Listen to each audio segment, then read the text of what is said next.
guys, welcome back to our channel. In this video, we have ranked the top 10 Marvel Phase 3 villains according to their evilness.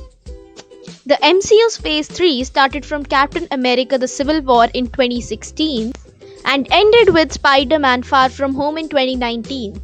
During this period, the MCU gave us brilliantly shot movies with thrilling plots. And not to forget, compelling antagonists. Pre-Phase 3 MCU was shunned for failing to deliver genuinely great villains. A good villain can make a hero more heroic by comparison, and a bad one can feel like a total waste of a hero's time. Loki and Bucky reign as Marvel's best Phase 1 and Phase 2 villains because they reflect upon the heroes in a way that other villains fail to. Thankfully, Marvel learned from audiences' reaction to Bucky and Loki. After Avengers: Age of Ultron nearly closed out Phase 2 with a lackluster robot villain, something interesting happened.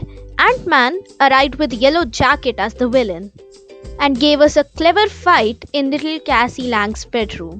Consequently, in Phase 3, the audience saw villains who truly thought they were the good guys, some who were sympathetic, and some who even we sort of agreed with. This tightening of Marvel's storytelling, this drawing of the villainous news ever closer to the core of our heroes, makes Phase 3 movies more about the specific characters than a vague oversearching battle of good versus evil. Marvel's strength is in its characters, and interrogating them on screen is the closest a movie can get to joining the pop culture conversation surrounding them in the real world. Of course, there were also the megalomaniac antagonists who just wanted to destroy everything. With such a broad roster of baddies, it's thrilling to compare them and determine which were the true villains and which were misunderstood. The MCU mostly fixed its villain problem in Phase 3 with compelling antagonists like Eric Killmonger and Thanos. But who was the baddest of the bad? So here we go and rank all the 10 main antagonists of MCU's Phase 3. Number 10. Ghost. In Ant-Man and the Wasp, Ghost is the main antagonist of the story, but as it turns out, she is just as sympathetic as the heroes. As a little girl, her father's experiments went wrong and caused an explosion that killed both her parents and gave her the ability to phase through objects. While the powers come in handy during a fight, they also caused Ghost a great deal of pain. Not only is she always suffering, but S.H.I.E.L.D. also used her as an assassin. All Ghost wants is to find a cure for her constant pain, which pushes her to do some bad things. So that's not actually very villainous if you ask me. Number 9. Eric Killmonger. Along with Michael B. Jordan's stunning performance, Killmonger is one of the most compelling MCU villains because it's hard not to see his point. After his father was killed by King T'Chaka, Killmonger was left as an orphan so the secret of Wakanda could remain hidden. This made the audience feel less indifferent to the character. As Killmonger learns about Wakanda and trains, he comes back to take the throne so that he can use Wakanda's resources to help people all around the world who are being oppressed. While he also plans on overthrowing governments and waging war, it is not disagreeable that he does have some good points. Number 8. Adrian Toomes, also known as the Vulture.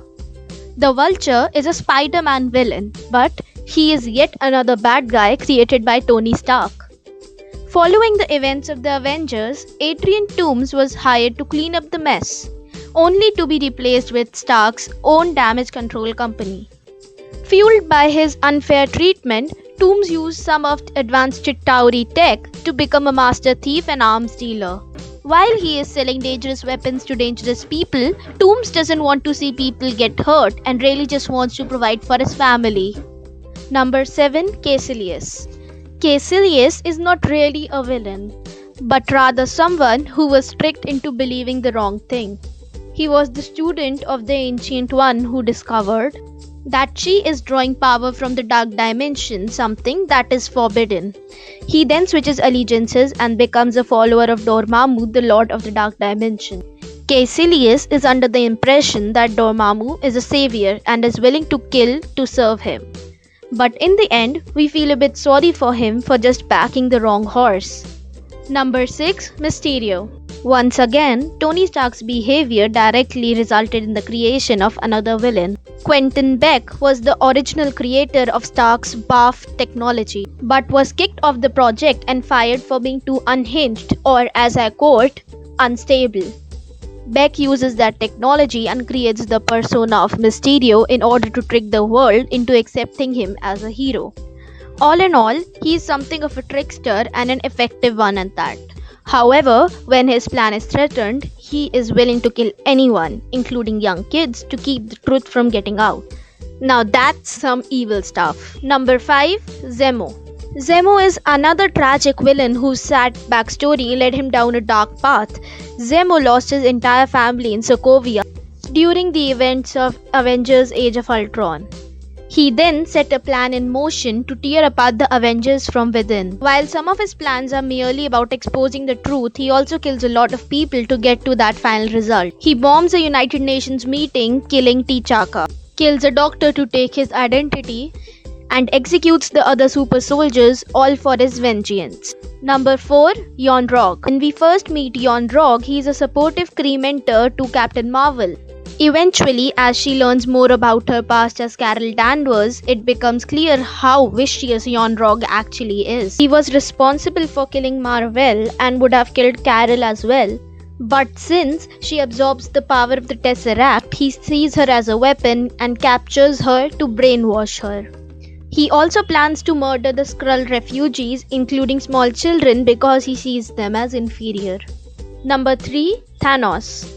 Fans had been waiting a long time for Thanos to step into the spotlight. When he finally did, he proved to be a complex and fascinating villain. Thanos sees himself as a hero trying to save the world. His plan is to collect all the Infinity Stones to wipe out half the universe and balance things out. Despite his motivations, the evilness of Thanos' plan is clear. Instead of using the stones to help people, his madman mind decides that the elimination of countless innocent lives is the best option. And when his plan is threatened in Avengers Endgame, he plans to wipe out the entire universe and start from scratch. Number 2. Hela. Thor has bad luck with evil siblings, and his sister Hela proves to be even worse than Loki. She is the goddess of death whom Odin used to help conquer the 9 realms and establish Asgard as the ruler of all. When Hela returns from exile, she wastes little time in slaughtering most of Asgard for no particular reason. She hoped to be welcomed back as a savior, but when they try to rise up, she decides the home kingdom will be destroyed. And finally, the number 1, Ego, the living planet. Ego the living planet is a celestial and is one of the oldest beings in the universe. Looking at this picture, you might think that he is so beautiful, but what can I say, looks can be deceiving. He is incredibly powerful with the ability to grow himself on other planets, which he plans to do in order to take over everything until he is the only being left. It seems like his sole motivation for this is pure boredom. After encountering other life on other planets, Ego is disappointed by what else is out there and decides to replace it.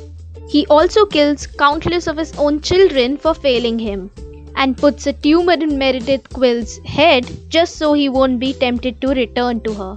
With the end of such a captivating and engrossing Phase 3, we cannot restrain ourselves from increasing our expectations from MCU's Phase 4.